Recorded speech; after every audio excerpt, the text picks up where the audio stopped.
Hello and welcome to Papa's Shop. This is the first installment of Papa's Shop. I'm Papa. Nice to meet you. So, this is going to be a blog, a vlog, a YouTube channel, whatever you kids are calling it now. But anyway, we're going to go through in a series of videos. How to build things, how to make things, and with a little bit of a twist. I'm just kind of an old man that's been around, and my wife says that I'm a smooth talker. I don't know if that's a good thing or a bad thing. But anyway, she says I have a voice for radio and a face for videos. I don't know what that means either, but I think she's probably one of the smartest people I've ever met, so I thought, well, if she says it, then I should try making a video or two. So anyway, so we're going to get on with it. I'll kind of show you around the shop a little bit.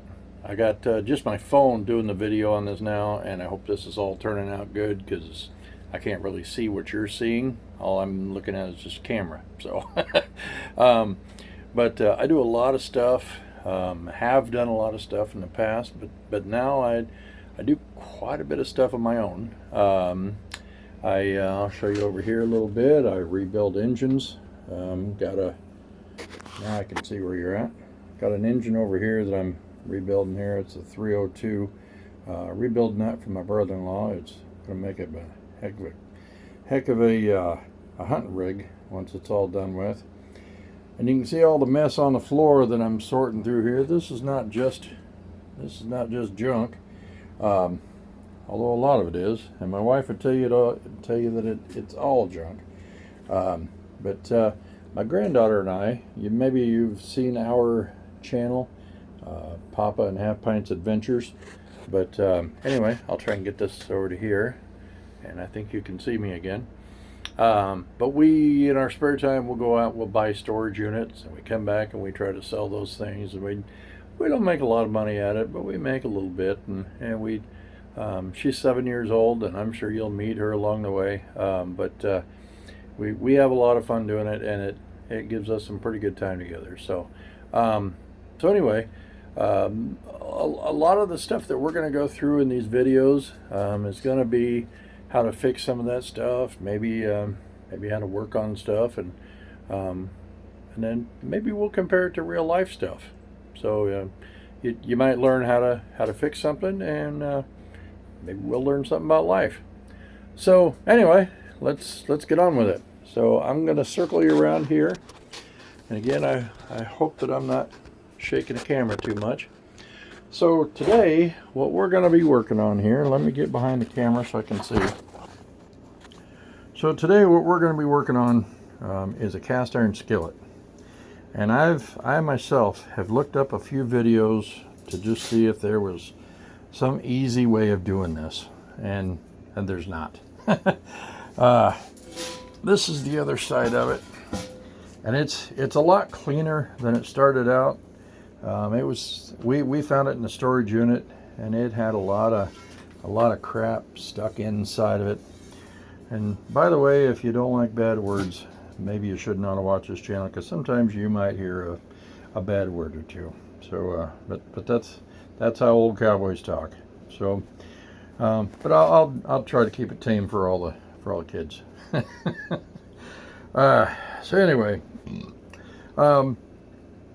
My wife cleaned this up a little bit yesterday while I was down taking a nap, and she got a lot of the crud out of it and stuff, but there's still quite a bit of rust on here. And so we're going to clean this the only way that you can. I'm going to use a series of brushes, and I think I've got a brush that reaches down here and gets in the corners, but we'll get to that. Anyway, you can kind of see I did some of this already, and don't mind the mess behind it there, but I did some of this already here, and it looks pretty clean from what I've done. But anyway, Remember that part where I said we were going to talk about a few things besides just what we're doing?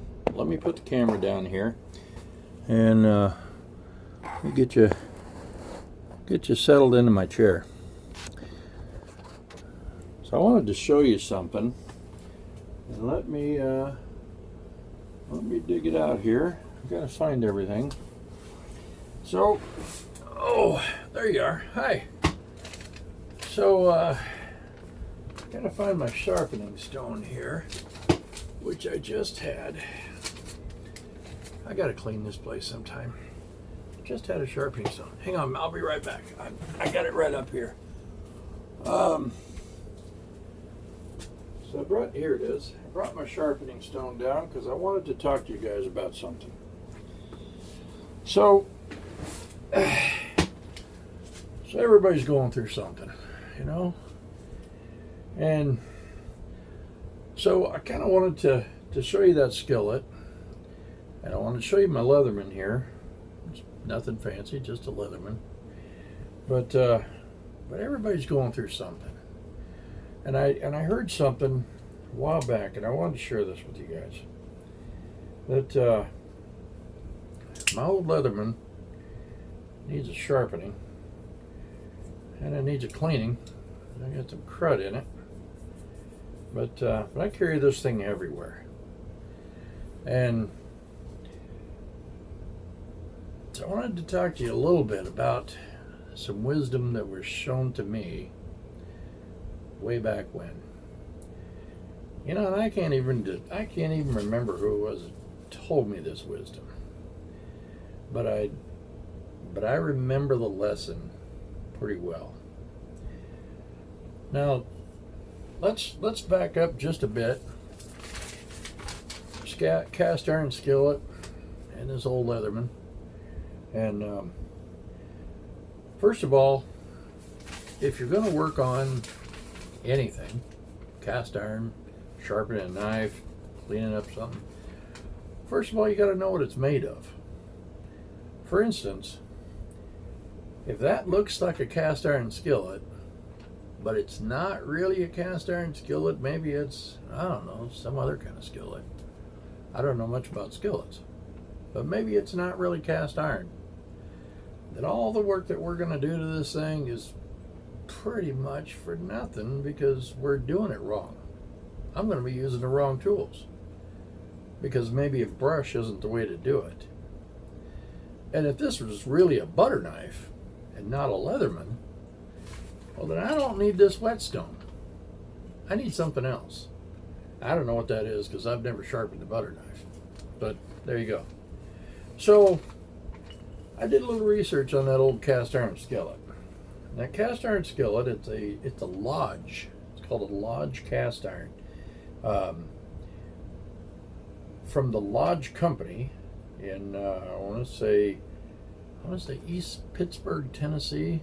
I could be wrong, but I'm pretty sure it's Tennessee. Been around since 1896. The company, I don't know about the skillet. I don't know how old that is.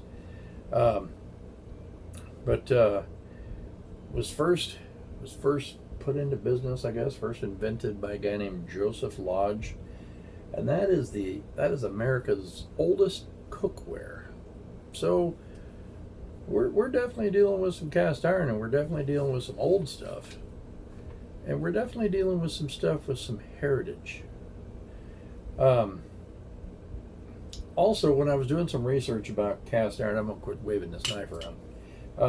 When I was doing some research about cast iron, I also found out, and I'm not really sure of this, but I watched an old boy that was talking about cast iron and how to clean it and all that kind of stuff. And he said if it's not made in the USA, then don't bother. You just got a great big heavyweight.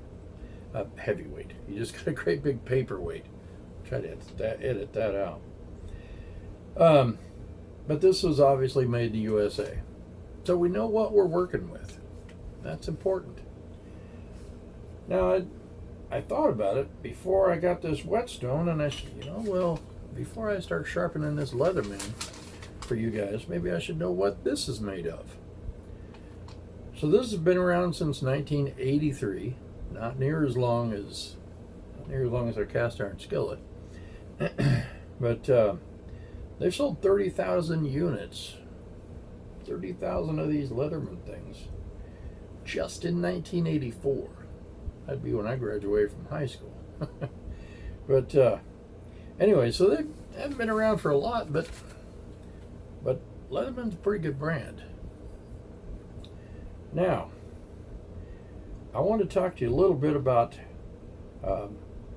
self-improvement. And like I said, everybody's going through something, whether it's weight loss, quitting smoking, addiction, whatever it is. We're all going through something. Maybe it's just old age, whatever. But all of us are like that cast iron skillet. We're all just a little bit dirty on the outside.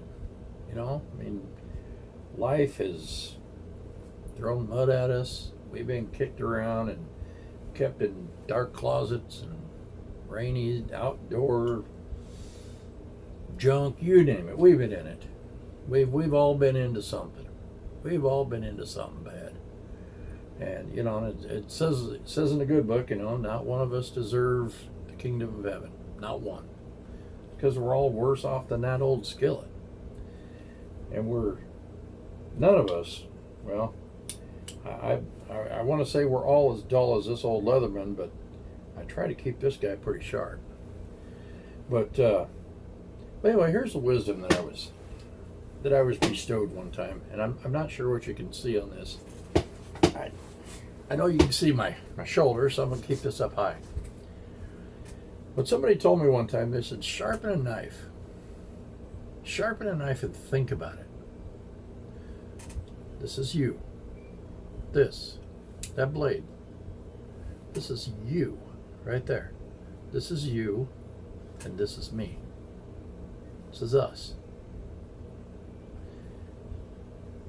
If I were to take this, let's just see if I can find something. See if I can find something soft. Here's a leather glove.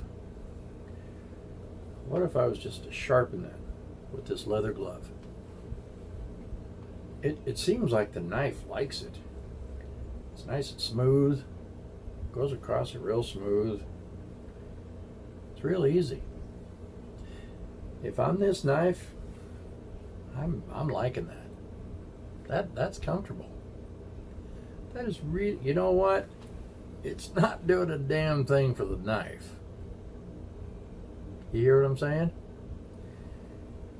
It's smooth. It's comfortable.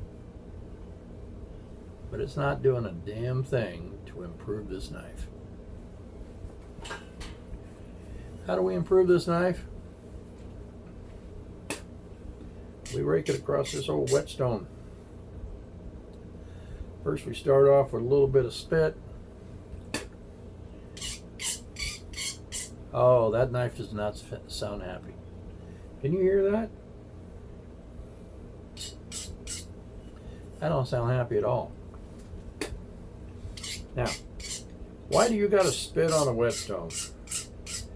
Well, first of all, dumbass, it's called a whetstone. It's not called a dry stone. So you got to make it wet. Now, you can run that whetstone under some water. Then it's going to be soaking wet. And I guess if you're a real wuss, I guess you can get yourself an eyedropper and put eyedroppers on it. But anyway, let's move on. Listen to this. Oh, now that's sharpening it. Let me check this video, make sure you're paying attention.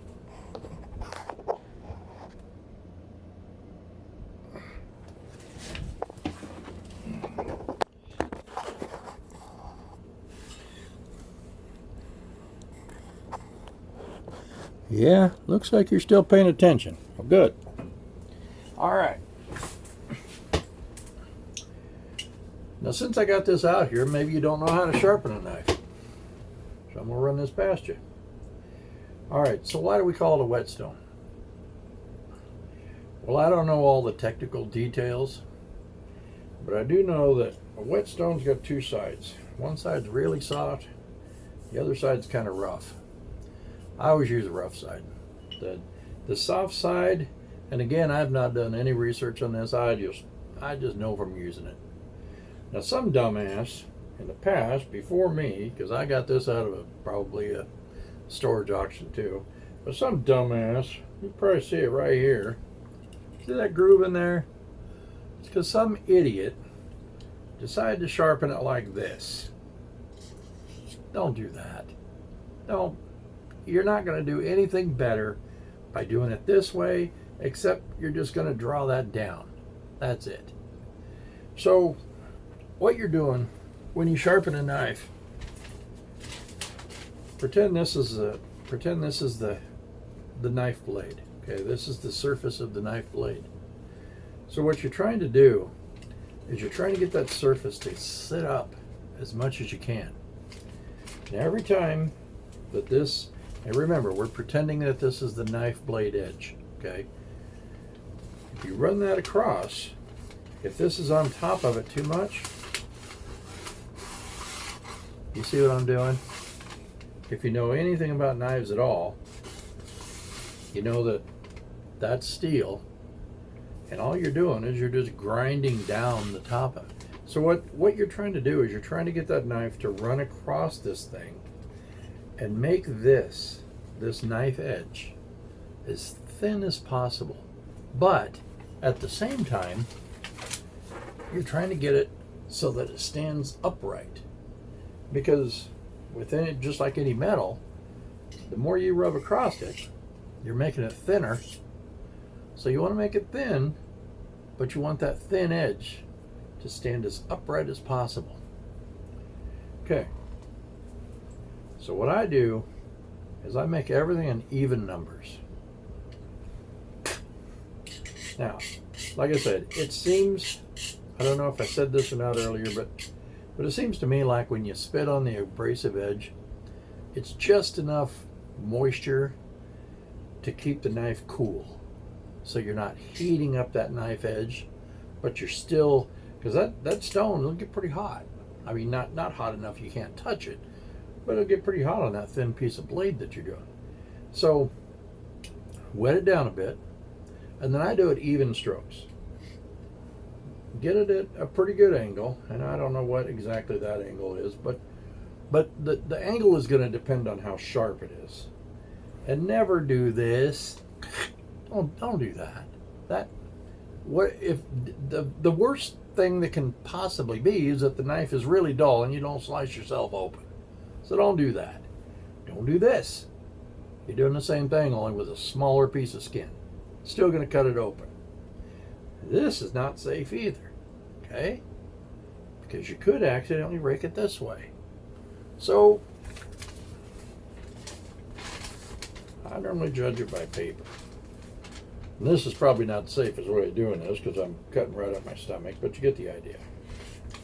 Now, I'm trying to do this with, if I had a helper here, let's try this.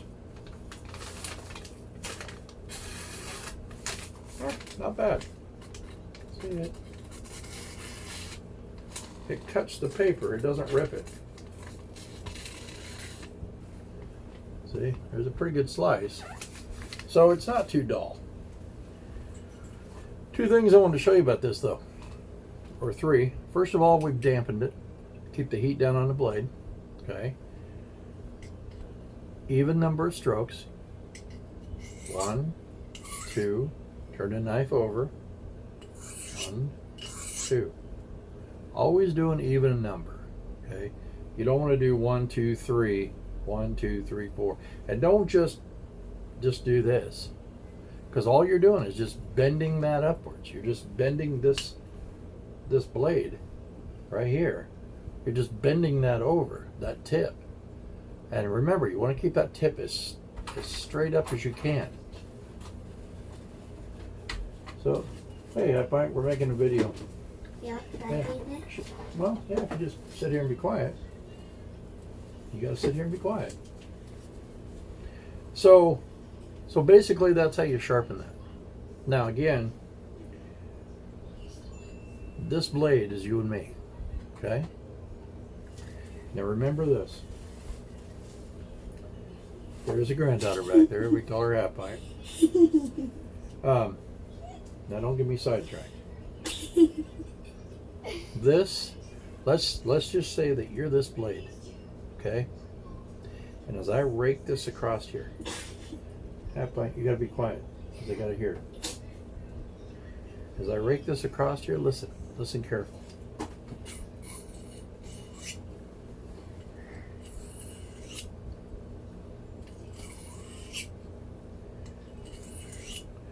You remember how quiet that was when we raked it across the leather? How comfortable it seemed? I know you've heard this 1,000 times, but change does not come with comfort. And everybody says anything that's worth doing, is gonna hurt. Well, there's some truth in that. So we got to remember that. Okay? Now, like that old skillet. Now I'm going to run that brush with that drill over that old skillet.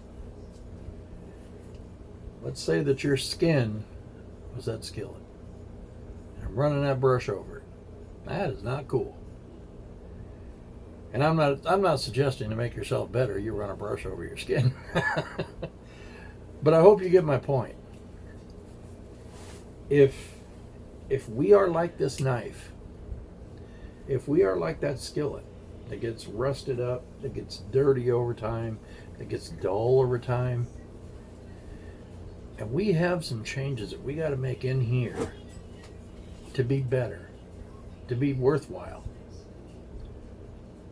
If it feels okay to make those changes, hey, now sit down and be quiet. I ask you to. Now sit down and be quiet, please. Thank you. Now, if it's comfortable to make those changes, we're probably doing it wrong.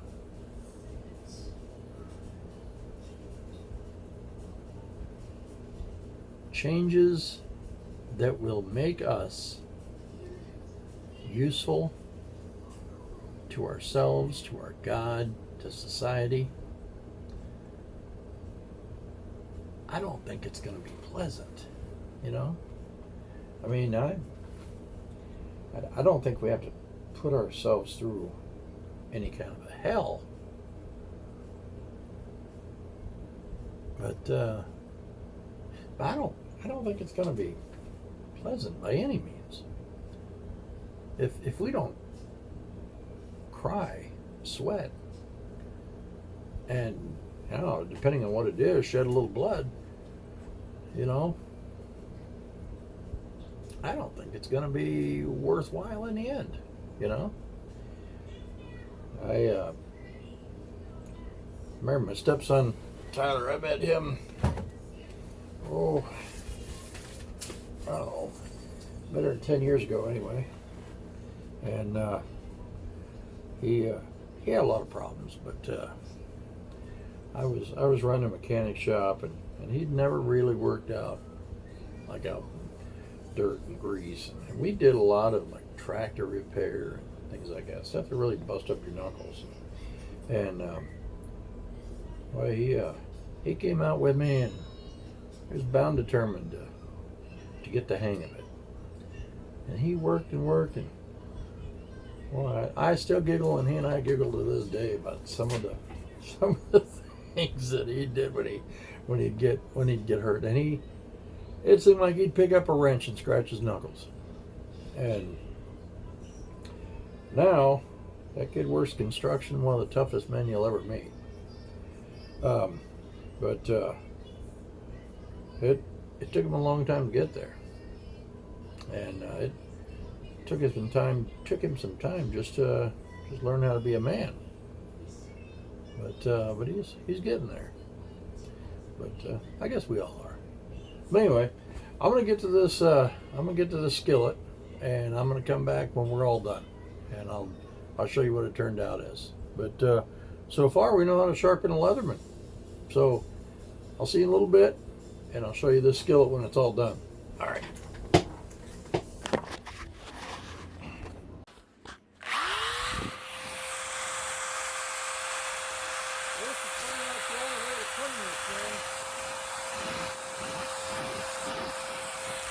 come back after I was done, but I figured I'd just kind of show you what's involved here. It's not real tough, just time consuming.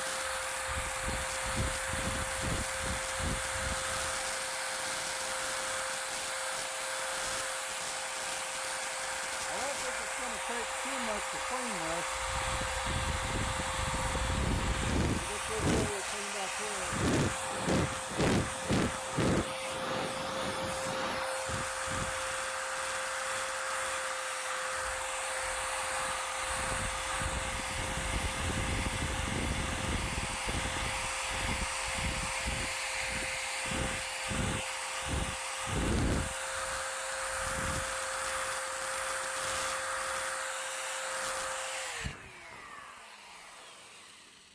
See, that's kind of a glimpse of where we're headed. So we're going to use that steel brush.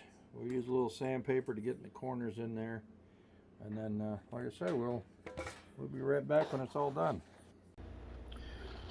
Well, we're back, and we got it all cleaned up. So before I show you everything, while I was cleaning this old skillet, I was thinking about did I make it clear what I was trying to get through? And who knows? But since I've got this thing clear, since I got this thing cleaned up, maybe I can make it a little clearer what I was trying to get at. First of all, know what you're made of. Oh, let me get this down here.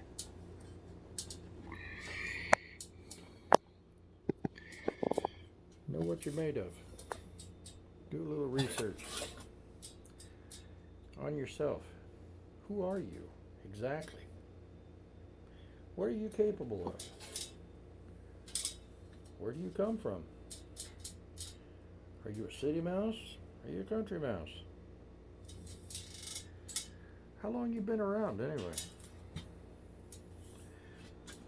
Know all that stuff. Like I said, we're all going through something. Everybody's going through something.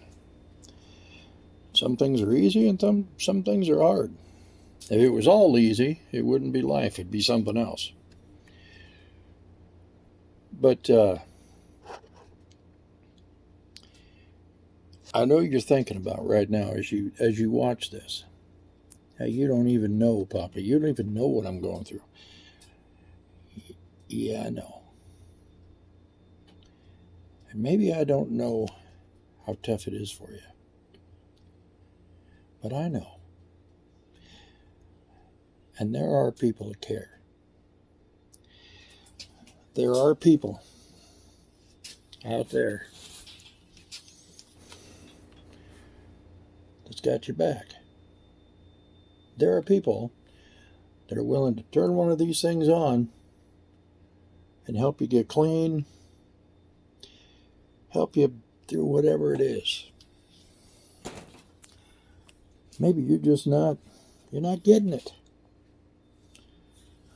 There's people out there with one of these. This ain't you. This is somebody else. This ain't you. This is somebody else.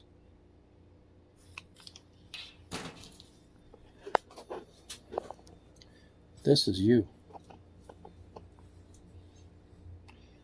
This is you. Right here. Maybe you're not as sharpened up in life as you need to be. It doesn't matter.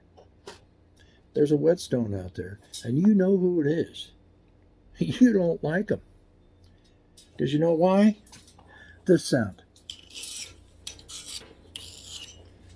You know what? That knife don't like that sound either.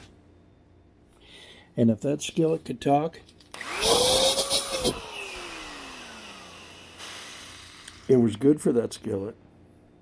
But I don't think that skillet enjoyed 1 second of it. But you know one of these two. This is somebody else. This ain't you. And you know this person. And you need to give them a call. And you need to shut up and realize that that brush is no fun. But it's what you need. That whetstone is no fun. But you're not going to get sharp without it. Now let's check out what we did here. So we took this, I showed you how to sharpen this old knife. So we're past that. And the short story is with the old skillet, you got to know that it's cast iron. You got to know that it's made in the USA. If it's not, it's just a big paperweight. You got to know that it's a reputable cast iron company and not just, we are Cast Iron Incorporated, whatever. I don't know if that's a real company, but I don't mean to diss on anybody if it is. But, so make sure it's a good old piece of cast iron. You got something good to work with, like you. And put some time in it. Get a brush and start brushing. So with that, I'm going to say goodbye. Well, I never say goodbye. I always say see you later. So I'm going to see you on the next one. And we'll figure out something else to fix. Just an old chunk of coal. But I'm going to be a diamond someday. I'm going to grow and glow till I'm so blue, pure and perfect. I'm going to put a smile on everybody's face. I'm going to kneel and pray every day, unless I should become vain along the way. Hey, I'm just an old chunk of coal now, Lord, but I'm going to be a diamond someday.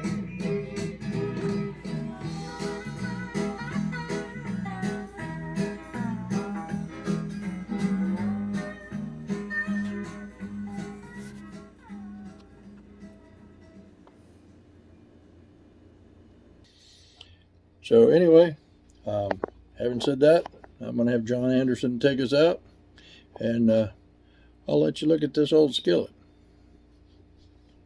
See you later.